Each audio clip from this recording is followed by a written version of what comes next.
What is up, everybody, and welcome to the All-NBA Show, part of the All-City Podcast Network. I'm your host, Adam Mares. I'm joined by my esteemed colleague, Tim Legler. Legs, I never dread doing the show. I always enjoy it, but there are some days I enjoy it a little bit more than others. Today is one of those days. I bet, man. I bet, because I think about how dramatically things have changed for you and for everybody in Denver, anybody that follows the team, that loves the team. Think about how you felt at the end of game 2. Worst of my life. If you can even go back to that, because now it's, the vibe is so different. The feeling is so different. I'm not even sure you can even remember exactly how you felt after game 2. But I know how I was, because I think it might even be easier for someone that is not like living and dying with every game as a fan of a team to be able to remember what it was for me, just practically looking at what I saw in that game and trying to imagine like how Denver was going to get on track and get their offense running. That's how thoroughly they were dominated that night. It was incredible to watch. I think I texted you the next day after game 2 and said, I still can't believe what I saw last night. But fast forward, 3 games, and here we are. Now they are totally in command. Minnesota's lost some swagger. They look like they've lost some confidence. They clearly aren't affecting Denver anymore with their pressure. And you've had Nikola Jokic just take his game to a place. I mean, I know he's had a lot of games probably similar to what he did last night. If you really think about it, you don't want to be too narrow-minded in what you saw last night. But I'm telling you, man, I tweeted about it. I said that was damn near basketball perfection, and particularly the third quarter alone. What he did in that quarter as a scorer and a passer, rebounder, controlling the game, it was incredible, man. Yeah. So just when you think you've seen everything Jokic can throw at you, he puts together a second half like that, puts together a third quarter like that, and gets the Nuggets now, 1 game away from the conference finals. It was unbelievable. I want to break it down piece by piece, honestly, talk about all the different ways he was unbelievable in that game. Later on in the show, of course, we're going to talk about the Knicks, who also had an unbelievable bounce-back performance. They look like they were dead in game 4 and then dominate game 5. And then later in the show, of course, we'll look ahead to more pivotal games, including that Mavs-Thunder game later in the show. But first, All-NBA is sponsored by DraftKings. Stay tuned because you'll hear more about DraftKings and all it has to offer throughout the show. DraftKings, the crown is yours. So what made this iconic, Legs? This was the night he received the MVP. Like that is an iconic moment. We've talked about that there's moments in eras past where players have received the MVP and then that takes center stage in the game that they're receiving that at the home crowd. The fact that this one was, to your point, just 1 week after the lowest point in the last 2 years for the Denver Nuggets, where it just felt like all hope was gone, to flip the script in one of the most dramatic flip scripting series of all time, but then to put out that performance. I think it is his best performance of all time. Nikola Jokic, who, by the way, his playoff resume is littered with fantastic performance. This one, at least tied amongst the best of all time. But Legs, I'm curious, before we even break down the details, as you were watching it and as it wrapped up, did you feel like it was just one of the best playoff performances ever, full stop? Forget Jokic, just in terms of dominance of all parts of the game. Did you feel that way about it? Yeah, I really do. And look, again, people try to always make you feel like you're using hyperbole. But look, I mean, I watch these games and it elicits a certain feeling in you while you're watching it in the moment. And I know what I was watching. And I watched the entire second half again today. I had some time at the airport. So when I boarded the plane, I had a little bit of time before we took off. So I just wanted to watch it again. So I went back and I watched it because I knew there was probably some plays that I was going to forget from the night before watching. And it was on late, man. I had to get to bed. I had like a 4:30 wake-up call. So as soon as the game ended, I went to sleep. I didn't really rehash it too much in my mind. I got up today. I wanted to see it again. And so, no, it's not hyperbole to say that. I was literally sitting there watching one of the best and most dominant performances I've seen out of a player. And again, to shrink it down even to just that quarter, it was unbelievable what I was watching, what he did. And I tweeted also about the fact that I think it was like maybe not 3 consecutive trips, but I think it was 3 consecutive baskets that he made where he went one-on-one in the post against Gobert, then Towns, then Naz Reid, the defensive player of the year, the sixth man of the year, and a perennial all-star caliber player. 3 trips, one-on-one coverage, and put them in just, a clown house, what he did with them down there. And it was so easy and ABC type stuff, basic stuff, all footwork and touch. And they were so overmatched. It was mind blowing. And some of the passes he made, I mean, these are some of the best passes I've ever seen Jokic make. And that's saying a lot, man, because this guy does it a lot of nights where you're kind of surprised. A long outlet pass, he threw like 70 feet in the air on the money for a breakaway. He had passes to Aaron Gordon, and this has been going on now for the last couple games. Some of the finds to Aaron Gordon in traffic with big bodies down there where there's just a sliver of space to get the ball wrapped around a body or a drop off or a lob, and he delivers it perfectly for Aaron Gordon to clean everything up. That dominance, man, that's just that unstoppability was on full display, and it was amazing. You talk about a guy getting an award and using that award to just pound that gavel because people are taking shots at him when he did some play well. That's the nature of being an MVP. The first time you don't play well or your team loses, people start going in on you that you don't deserve it. And then he gets the award and then has that performance right after to back it up. In a game that, look, man, if you don't play well or it comes down to the wire and you lose the game, you have a chance to go on the road and get closed out. That's the importance of this game. And, for him to play on that level when we're looking around the league, Adam, that's the other thing. By contrast, look at all of these other teams and their star players, their best players, some of whom are also in the MVP conversation. And we're getting all kinds of performances out of those guys, up, down, uneven. And this guy, when you have to have it, he is at his absolute best. He was just brilliant last night, man. There's just not enough superlatives to describe what Nikola Jokic did last night. So on top of it being MVP night, on top of them being down and then coming back in the series, it being a game 5, extremely important, this was the defensive player of the year in Rudy Gobert. It was a team that was built by Tim Conley specifically to disrupt Nikola Jokic. When he assembled that team, the whole thought was, okay, what do we need? We have multiple bigs. We need to have pressure out on the perimeter to take away the Murray portion of this. You get 5 games into a series. And by the way, 5 games into a series, 5 games last year, like these teams know each other. They've been playing each other so much over the last 2 years. So you really get like the 20th game of a 2-year series between regular season and playoffs. You get to this point, all cards are on the table. You have every option at your disposal. And for Jokic to be able to do that, that's what makes it so impressive to your point, they try different schemes. They try different defenders. There's different moments. You're going to trap. You're going to stay one-on-one. You're going to put Cat on him. You're going to full court press. You're going to do all this stuff. For him to get to game 5 of a series and say, okay, now I've seen everything. I've got to solve for everything. And to just attack it, he had an urgency about it. Like he'd get the ball, they'd throw a different coverage at him or a different defender, and he'd go, oh, okay, now I do this.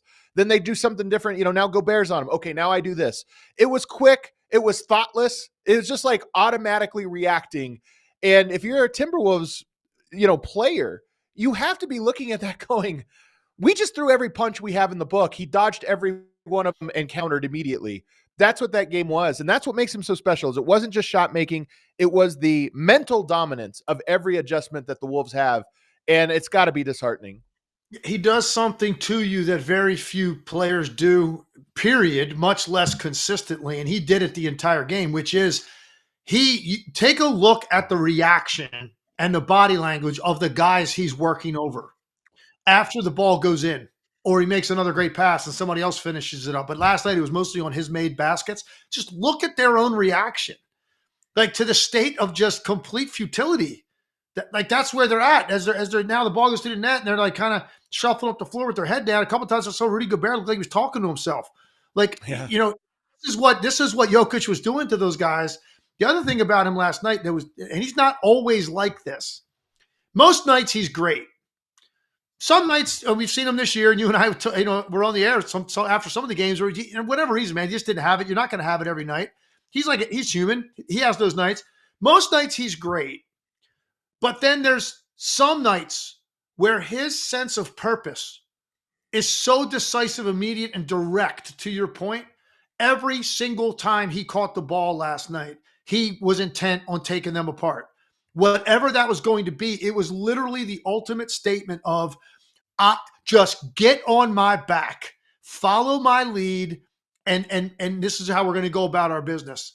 And that was what was so impressive to me, man. His leadership in the moment when, hey, I know that they felt like pretty good about themselves after winning those 2 games in Minneapolis, but it's still 2-2. And so some part of you thinks, okay, Minnesota's going to have a night here where they're going to like play really, really well, certainly much better than they did at home. And maybe it's this game. And so this is like, there's a lot of anxiety in a game 5 when it's 2-2 because for the home team, especially because you could go home and you could go on the road and get closed out in that situation. So for him to just rise to the level he did, I can't imagine how calming that is for the rest of that roster when they see what he is doing, because it's almost like, for a fact, they have no solution for that. So even if guys are making shots and missing them around him, or Michael Porter Jr. did a great night shoot, whatever it may be, they know one thing: that ball goes back there, and he's got any sort of position or any sort of matchup. I know how that's going to end up. He's going to get off a great shot for himself, and most likely it's going to go in the basket. So what that does for the rest of the roster, it just calms you down, man. You stay in your lane. Everybody knows this guy's here to go tonight. There's nothing that's going to stop him tonight. And I think that it sets the tone for your entire team, man. They're going to follow this guy into battle. And Jokic delivered in such a huge way. And I just mentioned, star players on other teams. Just look at, we've been talking about Tatum. Wow, what's wrong with Tatum? Is Anthony Edwards last night, 5 for 15.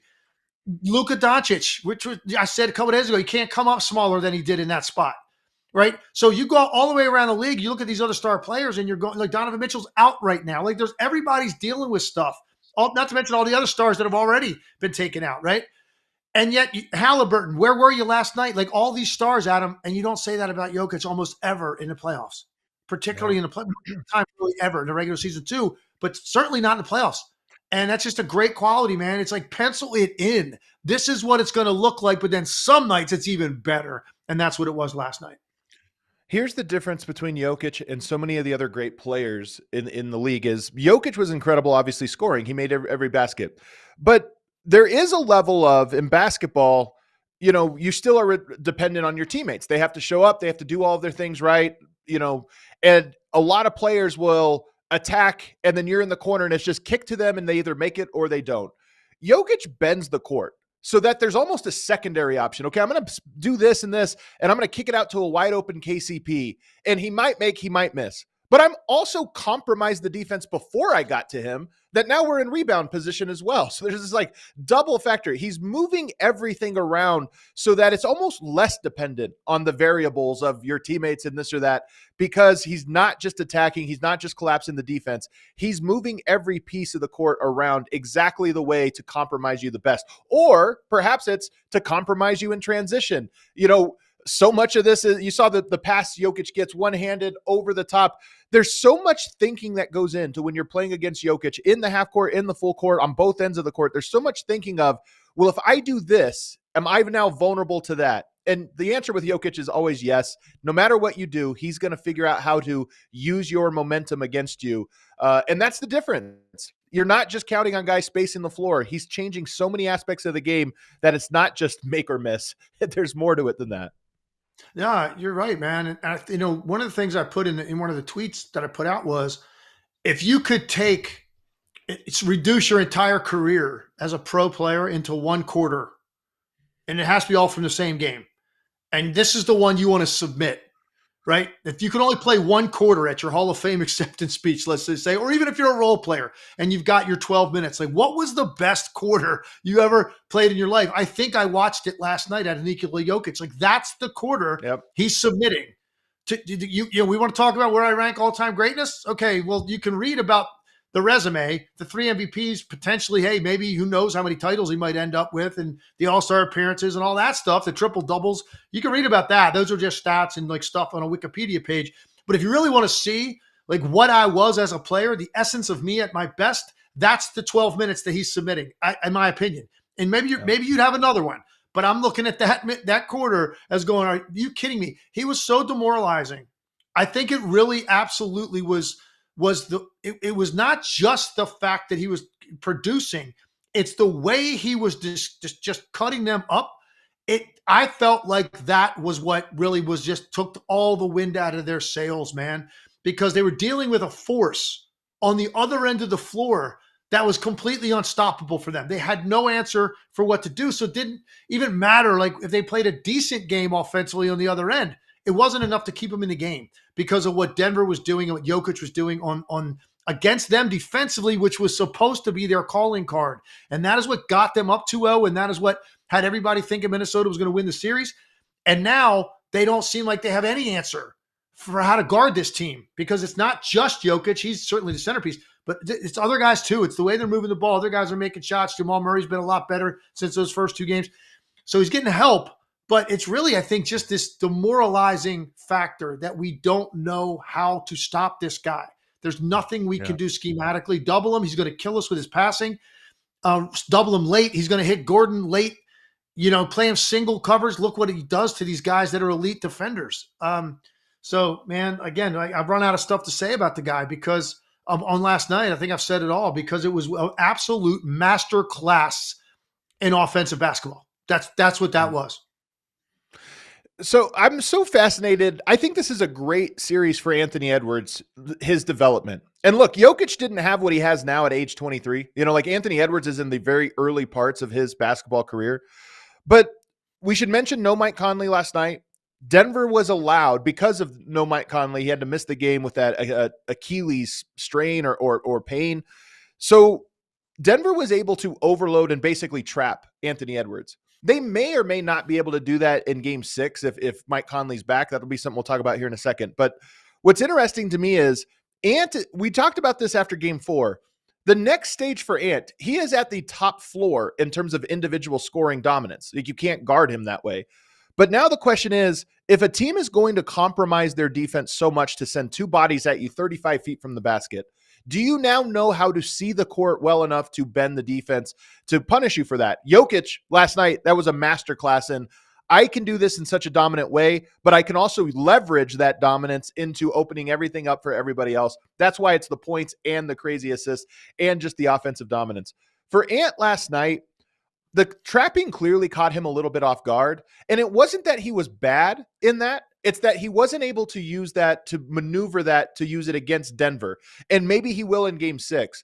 But to me, my hope for young players when they run into a buzzsaw in the playoffs and lose is that they learn the right lesson. And my hope is that Anthony Edwards looks at Jokic in this one and goes, what is he doing that is making it so that no matter what our defense we do, they use it against us? And Ant starts to work on that aspect of his game, because to me, that's the thing that'll unlock him to be the best player in the league.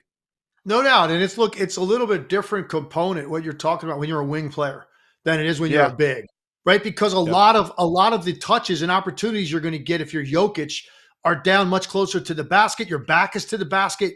You start off with single coverage and you start dribbling, and now you're just so used to knowing there's only so many places they can come from to double me. When you're a guard and you're dribbling the ball and you can be anywhere on the floor, and now you've got a live handle, it's a little bit less predictable for you as a player to know exactly where it's coming, because some of that's going to depend on where you take the ball with your dribble. When you're a post player, and a lot of the stuff with Jokic is after he started to back a guy down, there's only so many ways that they can come. They can come down in your lap if there's an entry pass guy there. They can come from the top, or they can come from the weak side. Like, you know where those are, and he's dealt with it his entire life. When you're a guard, it's a little bit tougher because your inclination is to go attack and try to get into your scoring mode. But just as you come off that screen and you're getting into that area where you're about to launch, here comes somebody running at you.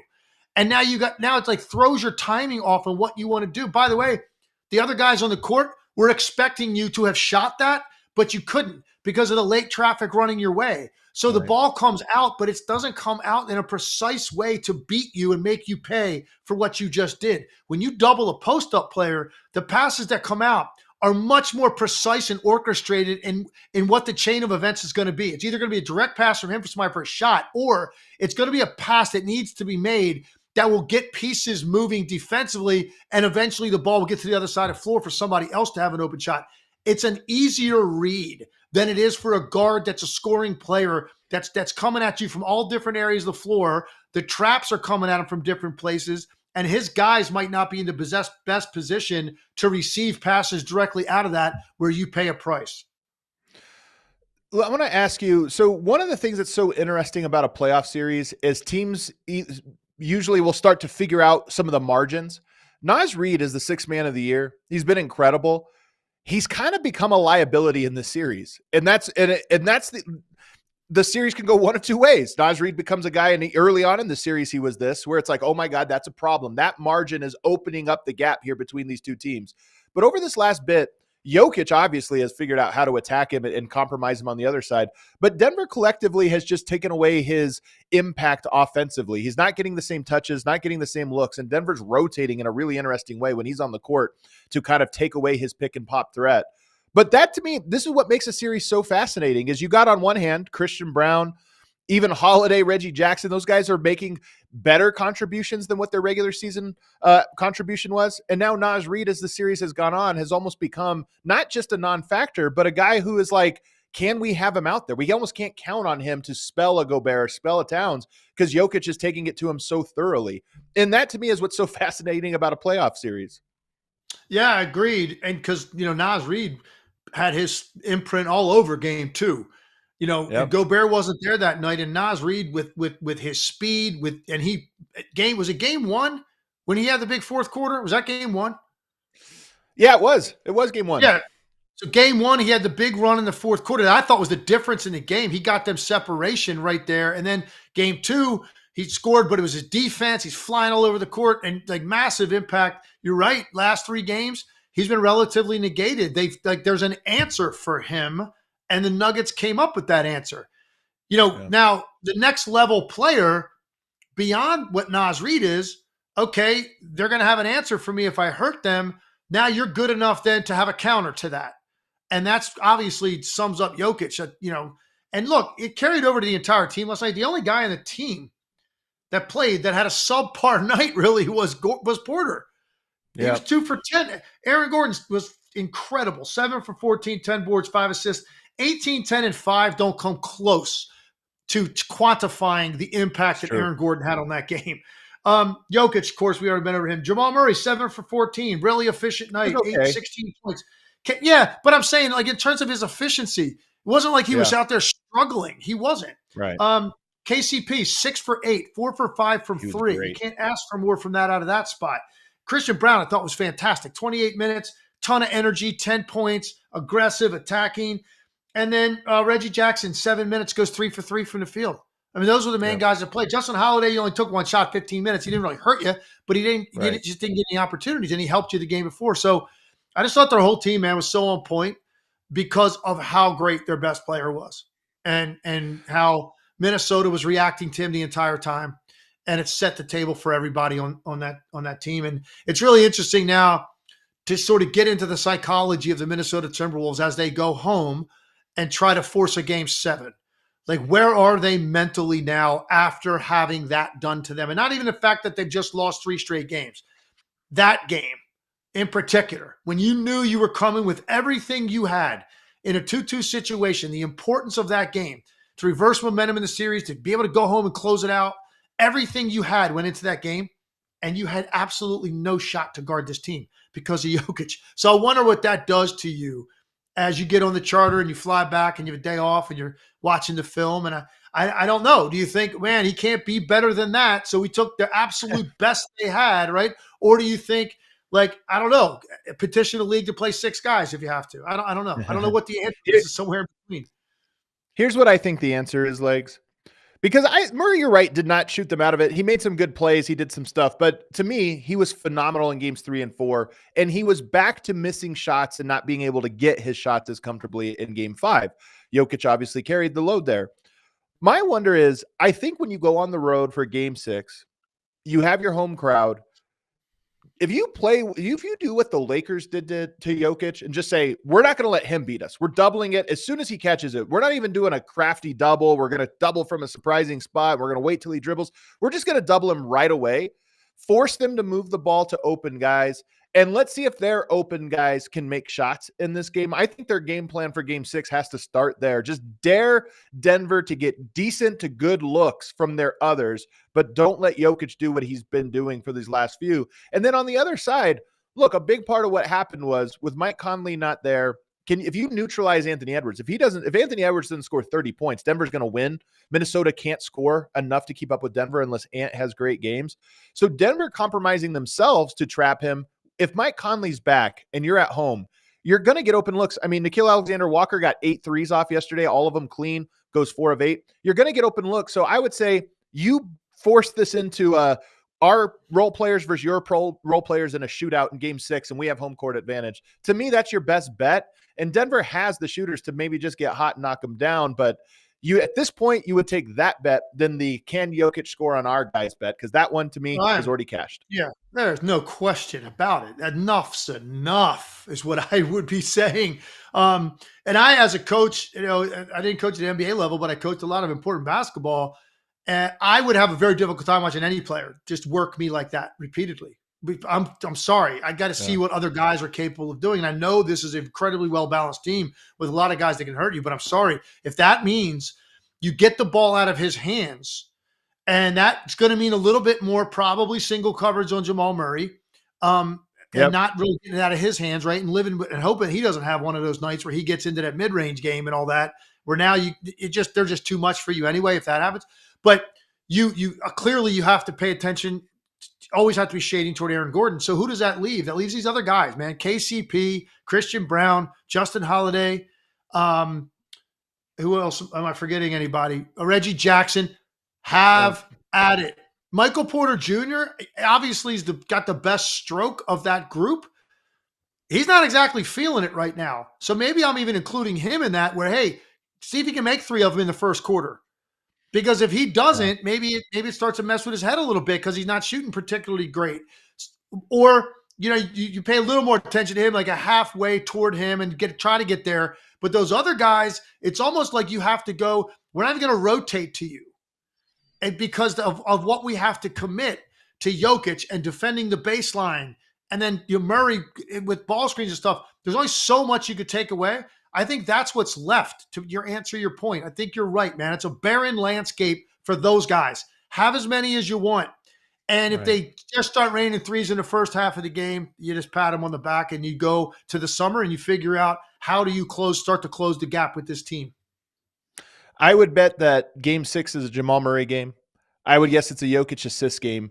And then it comes down to those guys making their shots because I think they're going to get a lot of open looks. I think Minnesota has pride. And Anthony Edwards, look, he tipped his hat to Jokic last night. It kind of reminded me of LeBron James last year after the sweep when he said, what can you do other than just tip your hat to that guy and say, you did it? Anthony Edwards almost echoed those sentiments, but you know what? He's a competitor. He's not going to quit until the series is over, and it's not over. You got a chance to do what Denver did, which is flip the script when you get back home. I'm not betting on it. It seems like this might just be another series that is a hard lesson for a young player, but you know what? Anything's possible in the NBA, and we'll see what happens in game 6. All right, let's take a break. On the other side, let's get to the other fantastic performance last night. Jalen Brunson and the New York Knicks bounced back in a major way after a game where they looked like they were dead.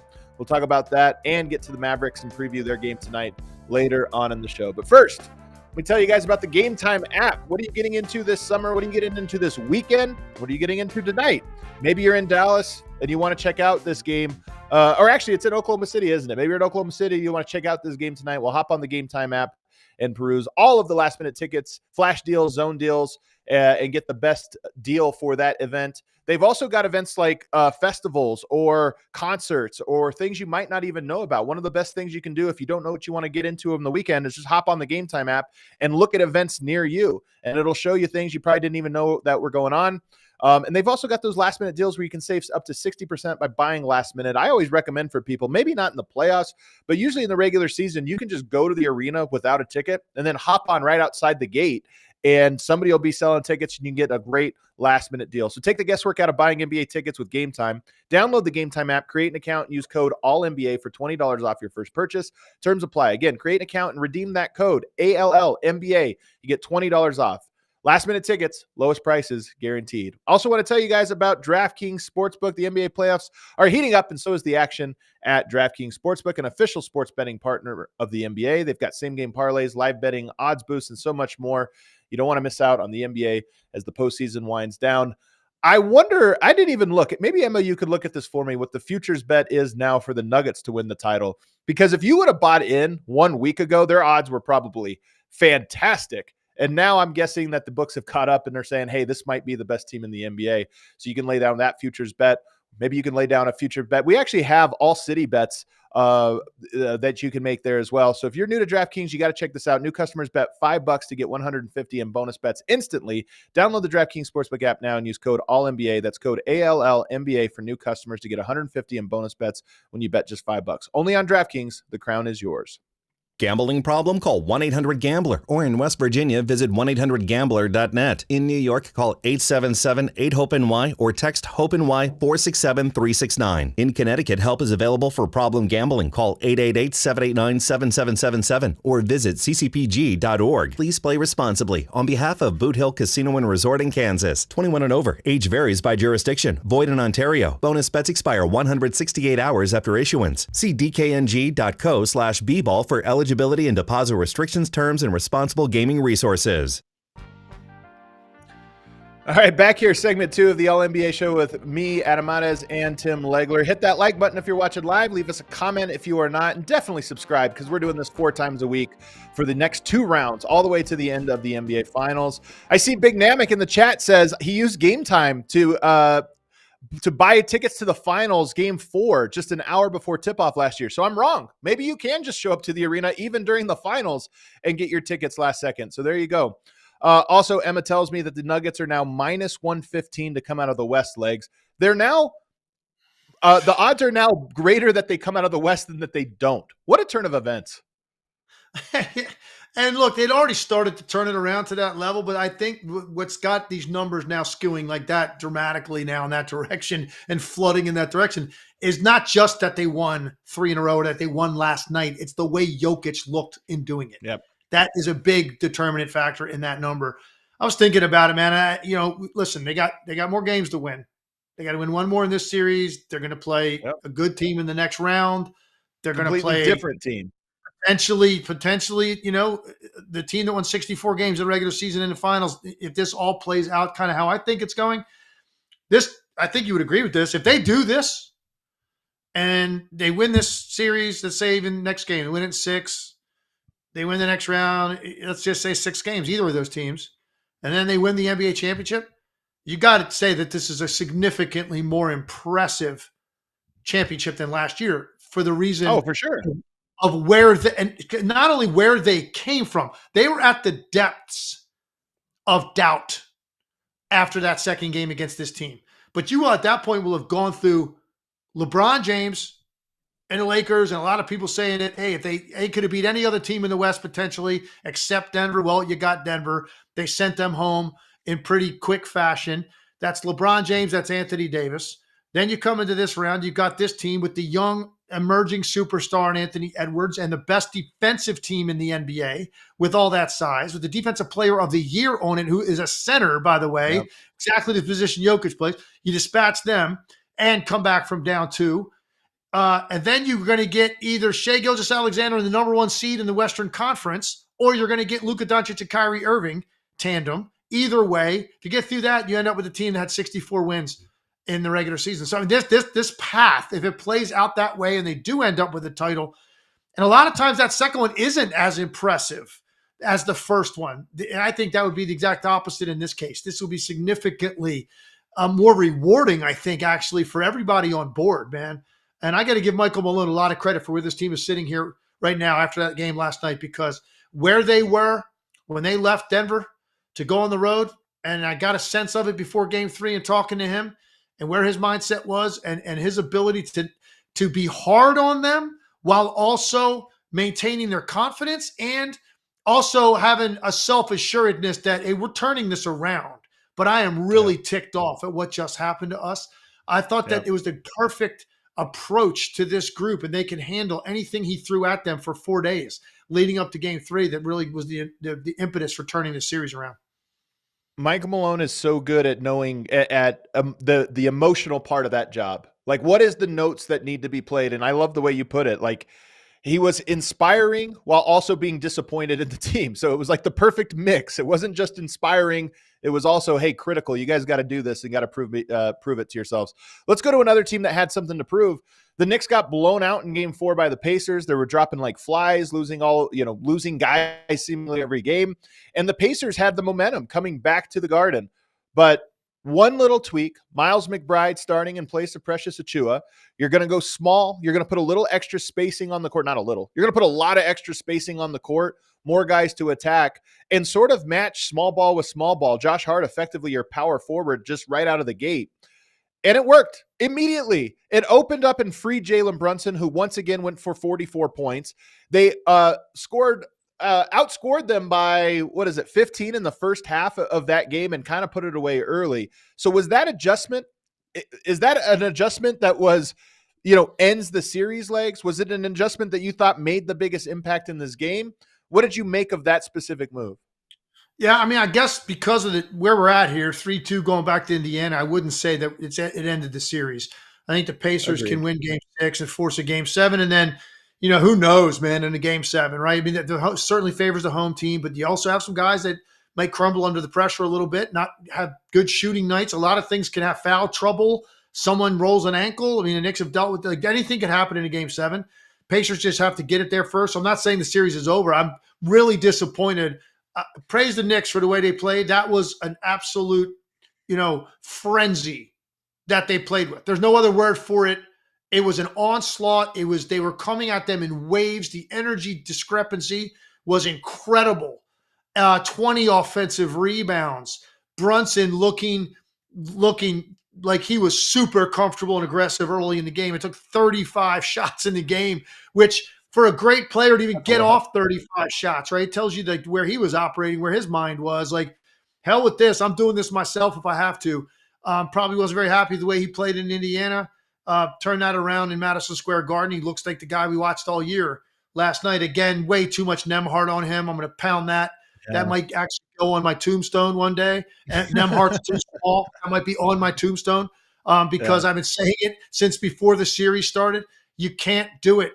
And they got away from it, and they try to get away from it by Nesmith picking him up when he can intentionally. But I think there's too many times, like depending on where Brunson gets the ball and who's on that side of the court in the backcourt, they're just like, okay, go ahead. He's over there. Just take him. No, man. This is all hands on deck. If you have to sprint 30 feet across the court to meet him at half court, so be it. Worry about what happens on the weak side if that ball gets over there. If somebody doesn't pick up the guy you just left, worry about that later. If you want Nesmith on him, then you've got to get over there and you've got to get into him because the Nembhard, again, got cooked so many times. He just looks like he knows it in his own mind. I got no answer for this guy. So they got back into that. Brunson had another monster scoring game. Here we are. But the difference was the rebounding, the energy, the toughness, like all of that. And so you can praise the Knicks for all of that like we just did. But I'm also going to say that is a very disappointing performance out of the Indiana Pacers in a spot like that, man. The way you played at home and you get this thing looking like this and you got them on their heels and they're banged up and they're beat up and they're shorthanded and all those things. And you come into Madison Square Garden and get beat like that by 30 points and Tyrese Halliburton disappears again? Like what in the world? How in the world, if you're Tyrese Halliburton, do you have game 1 the way you did? Everybody jumped in on that. 3 great games, 2 great and 1 very good, I'll say. 2 30-point games or a 20-point game, but very good in that game. Come back and you look exactly like you did in game 1. He had 9 shots. 3 of those were late that mattered, not at all to the outcome of this game. TJ McConnell played about half the minutes and took 8 shots. He played 35 minutes and took 9. Where in the world was Tyrese Halliburton? They're not blitzing him to get the ball out of his hands. I don't understand it. It is a conscious decision to not be aggressive. And he's done it twice in this series. So that to me is the biggest mystery in watching the Pacers. It's the biggest difference in their team. When he looks like that, a below average starting point guard, it takes away a massive element from their team. I'm not saying they were winning this game anyway, because the Knicks, the way the Knicks looked, I mean, they literally looked like the apocalypse. It was a bunch of zombies. Like they were coming at them from everywhere. I'm not saying the Pacers were going to win the game, Adam, but you've got to be better than that in that spot. Halliburton and that team. You can't come in there and lose by 30 points and Tyrese Halliburton look like he wants no part of being aggressive in a game in which you could go home and close the series out. Come on, man. This is what I'm talking about. A guy like Jokic and Halliburton who got all this praise all year, it's like, okay, man, that's twice in this series you were a non-factor completely offensively as their best player. Can't happen. I think one of the things for me, I'm a little more forgiving of Halliburton, I think, in this series. But one of the things, I'll start with this. I think it's great for a young team like the Pacers to go as far as they have in the playoffs, even if it comes up in a loss, because it reveals how you need to construct your roster going forward. And I think one of the things the adjustment did, going a little bit smaller, that's an elite perimeter defensive core that you're going to put out there when you put McBride, Hart, DiVincenzo. Like you're putting out three guys that are not going to let you get by them on dribble penetration. Tyrese Halliburton, to me, reminds me of, he's like a super Lonzo Ball. The thing Lonzo Ball wasn't great with was shake, downhill, one step, get by a guy, do this or that. What he was great at was, okay, the defense is already, somebody has initiated the action and it swings, and now I'm going to connect and speed things up behind that. I think one of the things you see with this Pacers roster that they don't have that guy. It's not Nesmith. It's not Nembhard. Siakam a little bit, but from the position he is, he can't do it to the degree. I think you're going to have to pair Halliburton with somebody, and maybe it's Mathurin, honestly. Like that's a guy that has some of that quick burst, compromise the defense quickly. But you're going to have to, I think, I don't know if Halliburton has that in him just from a skill set standpoint. And that's why I'm not trying to let him off the hook. He has been a little passive.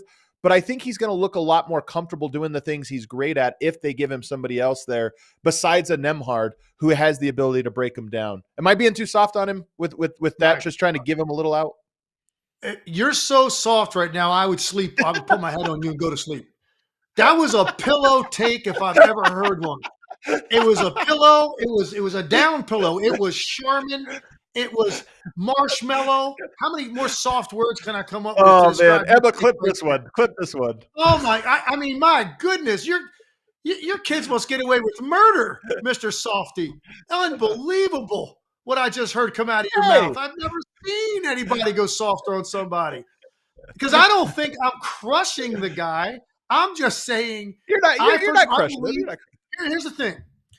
Here's where I will disagree with you. I hear what you said about skill set and the quick burst and boom, boom, boom, go, and you're attacking at the rim and gaps. I hear you. Yeah.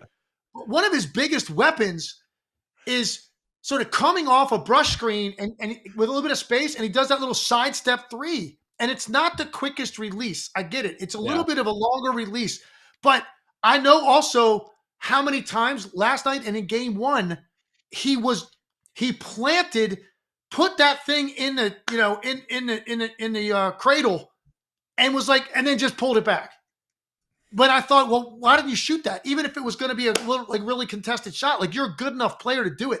Games 2, 3, and 4, he let that thing fly. And he also got to the rim some, but that's a big part of his game is be able to make those deep shots. And because he doesn't have that quick burst, like you're talking about. So I just thought there was half a dozen times last night where he looked like he was about to let it fly, and he just aborted launch. And I'm like, that's like that to me. That was like a doubt thing. Like where you can't be that way. You got to play free, and I don't think he played free last night.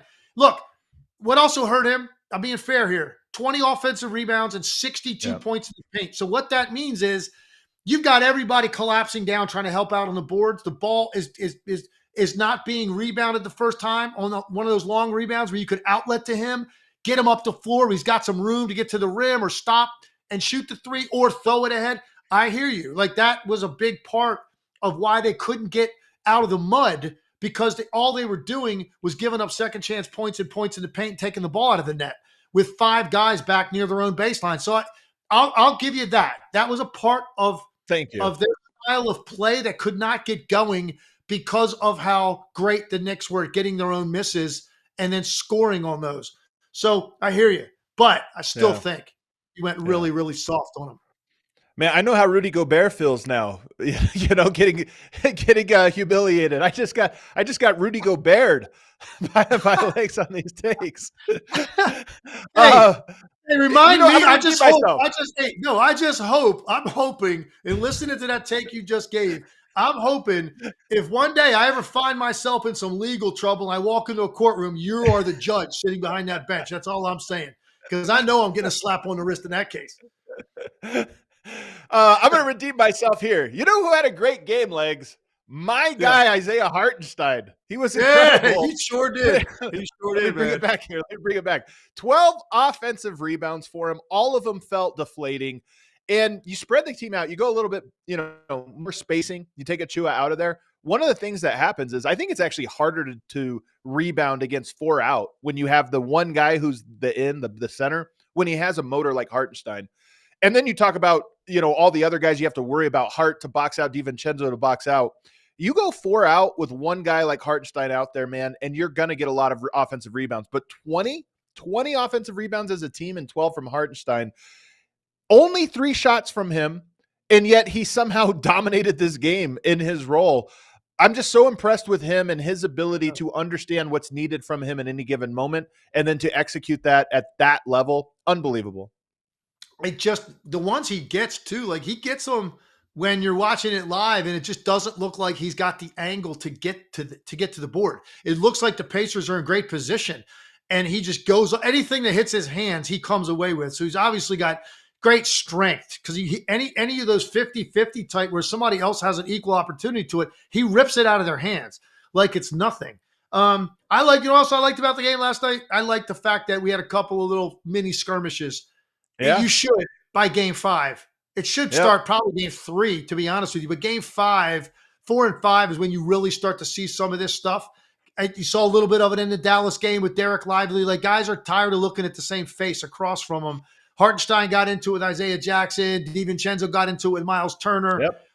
It's good. It sets the stage for game 6 and what's going to be a massive atmosphere in Indianapolis to try to get this thing back to the Garden for a game 7. Man, not a lot of game 7s in the Garden recently.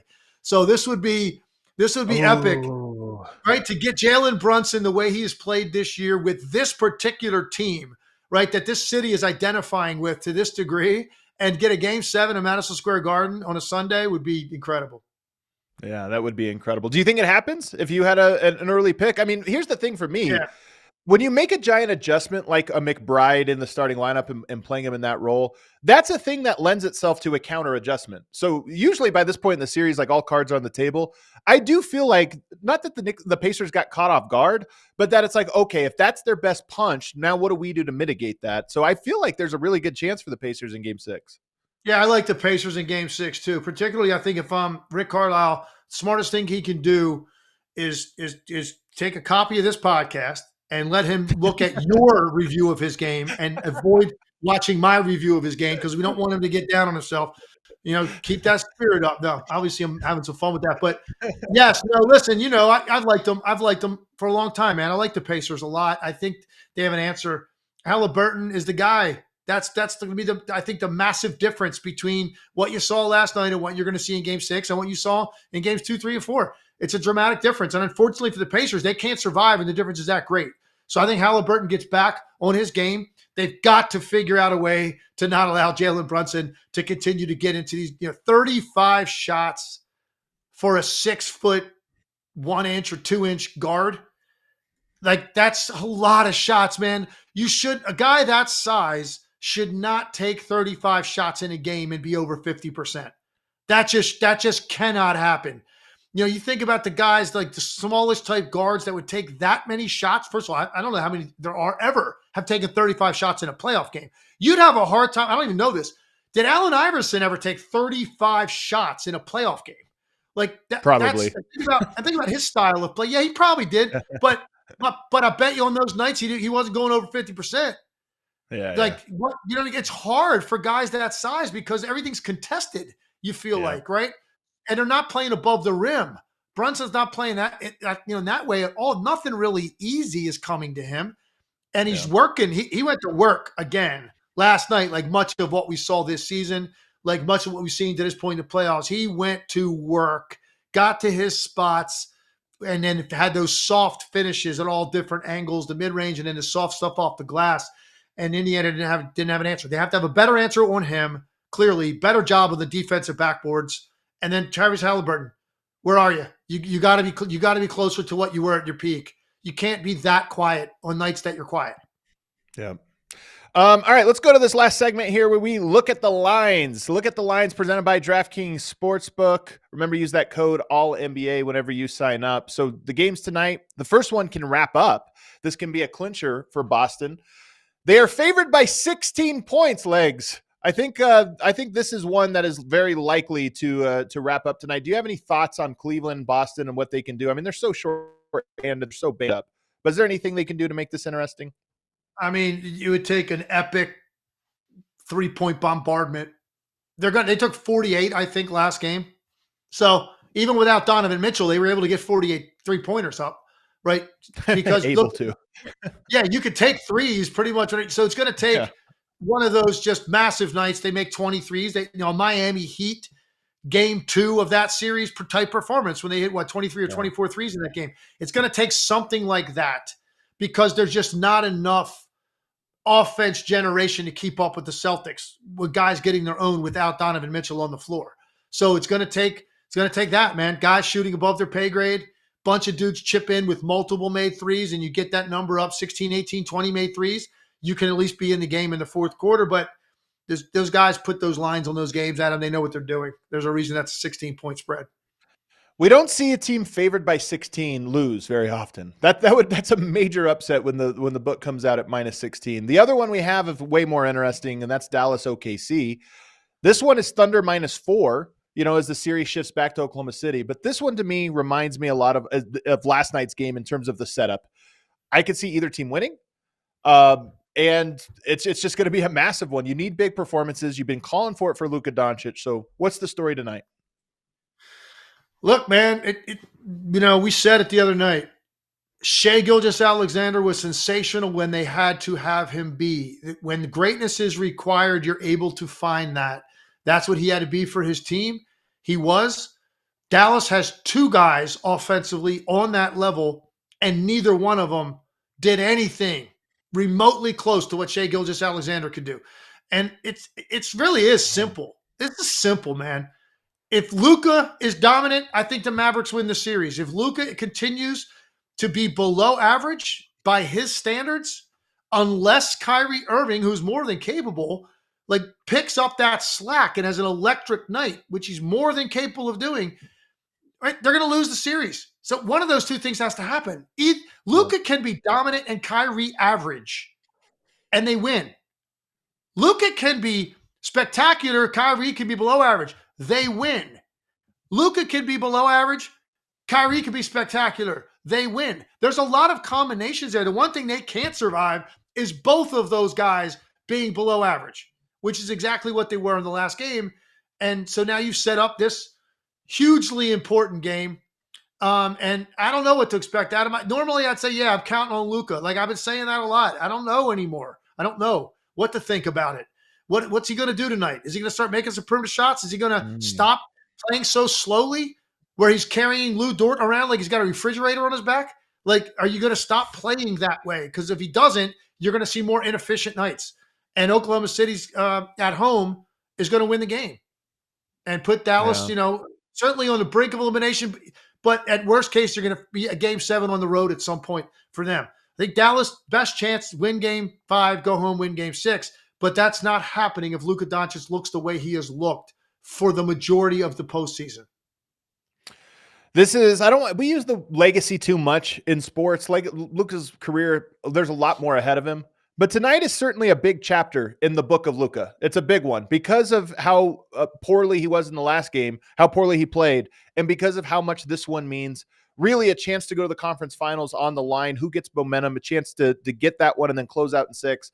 So tonight for me, I fully expect Luka to be engaged and to be aggressive. And the thing I want to see is him going to the basket. His three-pointer is going to be obviously important, but I want to see what he can channel to put his head down, get to the line, get to the paint, and really make his impact here. And then, by the way, I think Kyrie too. Kyrie, whenever you're the second player, you're always in the shadow from criticism. Kyrie's been very good. We've praised him for all the other things he's done in the series. At a certain point, though, you have to say, I also have to be aggressive and I also have to score. So tonight, both of those guys going would be phenomenal for Dallas, and I think instill a lot of confidence that they are the team that can kind of refine their mojo and compete. But one of those two guys has to step up, and all eyes for me are going to be on Luka Doncic. Emma, we have a couple super chats to get us out of here. What do we got here? Carlos Hernandez says, I really hope Luka was taking notes of Jokic and Brunson's performances last night. This is how legacies are written. You know, Brunson's writing a legacy right now. Shai Gilgeous-Alexander's been writing a legacy. Jokic is writing a legacy. Anthony Edwards earlier in the playoffs was writing one. Tonight's a legacy game for him. So I agree. What do you think, Legs? Yeah, I do believe that, and look, but sometimes you're wrong about that. I remember last year I thought Game 4, Sixers Boston for James Harden was like the defining game of his career. He had a 40-point game at home in a big spot to get that series to 2-2. Right.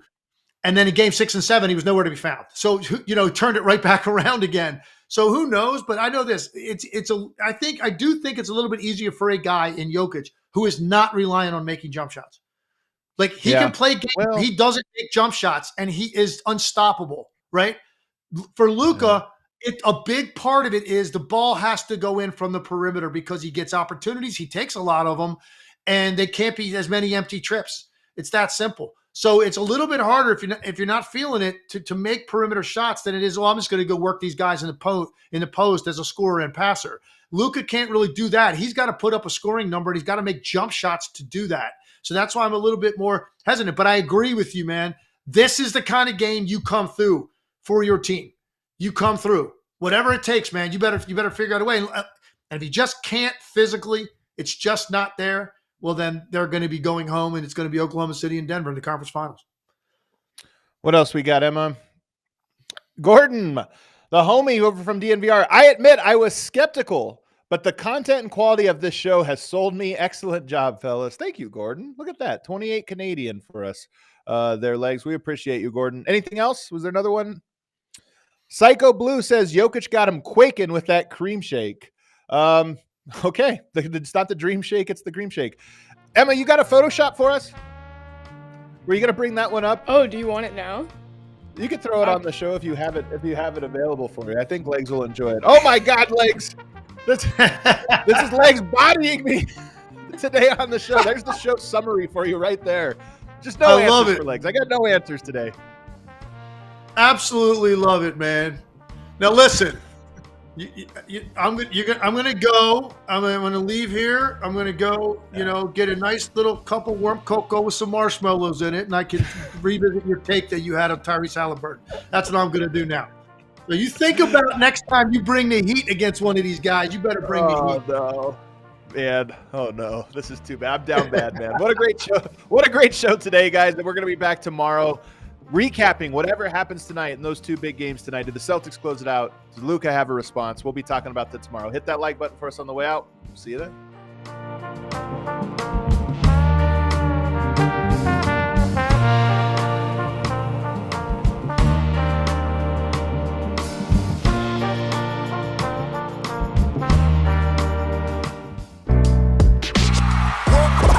We all silly like the mayor.